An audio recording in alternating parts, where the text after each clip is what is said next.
Callum Smith knocks out George Groves in the 7th round to capture the WBA World Super Middleweight title and the Muhammad Ali Trophy as the winner of the World Boxing Super Series in the Super Middleweight division. Now, from the very first round, George Groves to me looked very, very uneasy. He looked anxious. He didn't look mentally relaxed. He didn't look composed. His movements to me were jittery. He was wasting a lot of motion, a lot of unnecessary motion.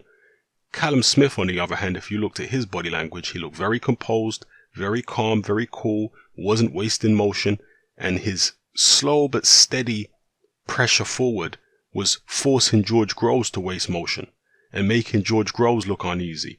And I'm not sure exactly why Groves looked as uneasy as he did. Whether it was just the size of Callum Smith, whether it was Callum Smith's counter-punching that proved to be better than Groves anticipated, whether it was the weight on Smith's shots, I don't know what it was, but Groves looked very uneasy to me. From the early in this fight, from the first round, he looked uneasy, and Smith to me looked like the more mentally relaxed, composed guy. Groves' shoulder appeared to be fine. I didn't notice any issue with it. He was throwing very fast, snappy jabs. It looked okay to me. He actually looked the much, much faster fighter, particularly in the early going. He looked way faster than Callum Smith, but Smith's timing was good. And that's the old adage in boxing, timing beats speed. And Smith's timing was better. He was countering better, which I think surprised a lot of people, because Groves is normally the guy who lands all the sharp counters.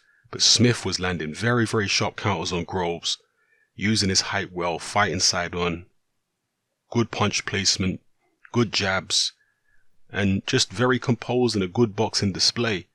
And Groves looked ragged. He looked out of sorts. He looked flustered, and Smith broke him down gradually, was catching him more and more as the fight went on. And then eventually in the 7th round, after he shook him a round or two before, he caught him with a counter left hook, a beautiful shot, very well timed. Groves was on wobbly legs once again because he'd been wobbled earlier in the fight. He was on wobbly legs once again. Smith pursued him up against the ropes, hit him with a tremendous right hook to the body, which really crippled Groves. You could see him exhaling in pain when the shot landed and kind of sagging against the ropes when the shot landed. And then the follow-ups put Groves down on his knees, and Groves chose to sit out the count. I never expected to see George Groves sit out a count in a fight. He could have got up as far as what I could see. He chose not to. And you really wonder why. Was it because he just felt like he was the beaten man? I mean, whether you feel like the beaten man or not, when you're the kind of warrior that George Groves has always been, it's still surprising to see him do something like that. And I'm not judging him. I'm not saying he's a coward or anything like that. Ridiculous. George Groves has always been very brave. He's always been a warrior. But I just wonder what was going through his head when he chose to stay on the canvas rather than getting up. I wonder what his thought process was at the time, because he actually shook his head. When the referee started counting, Groves just shook his head like, nah, I'm not getting up. And he sat it out and he was counted out. So maybe he just knew it wasn't there tonight. He couldn't get to Callum Smith. He never hurt him with anything. He never really landed that clean. There was a couple right hands that were kind of grazing blows that half landed and were half blocked that he landed on Smith, but nothing really clean got through on Smith's chin, whereas Smith was getting through clean on Groves.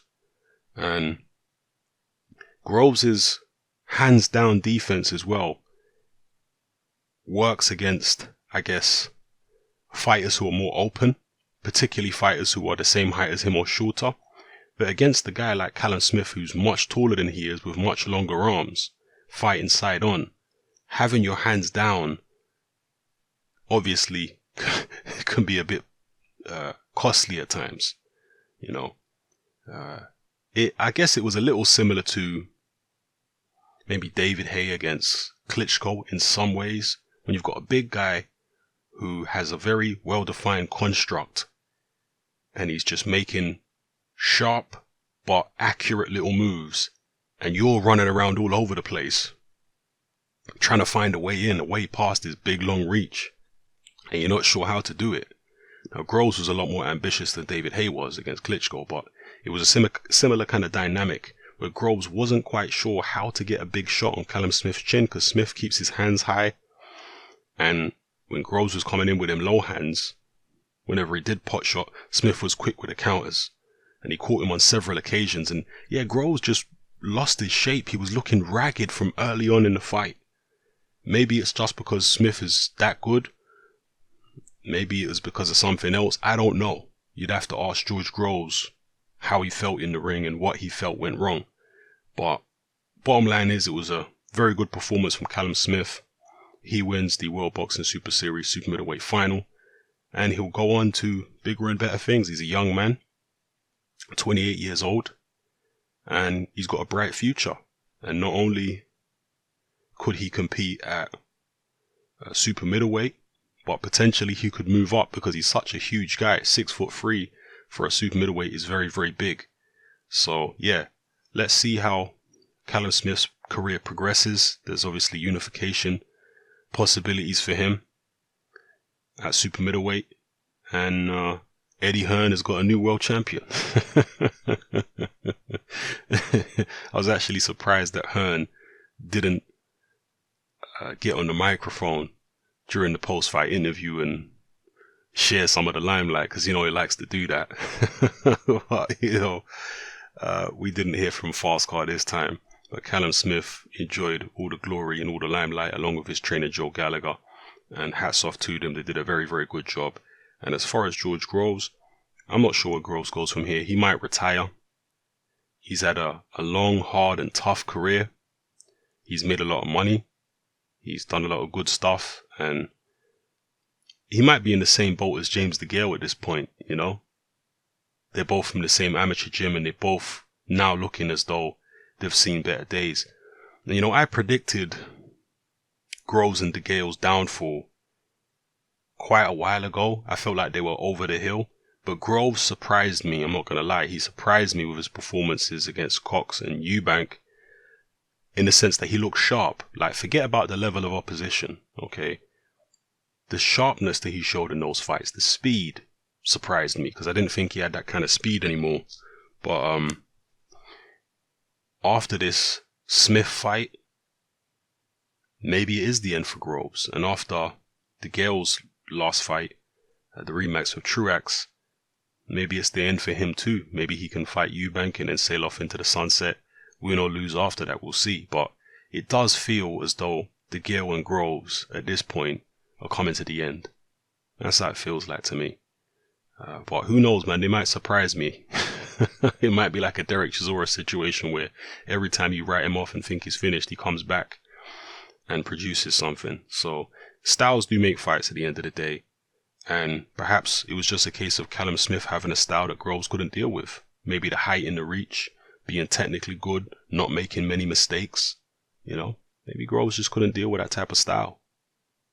So let me know what you think in the comment section below. Were you impressed with Smith's performance? What do you think went wrong with Groves? Was he just in with a younger, fresher, technically more sound fighter? Or was Groves jaded? Was he mentally not there? Was the shoulder injury in the back of his mind?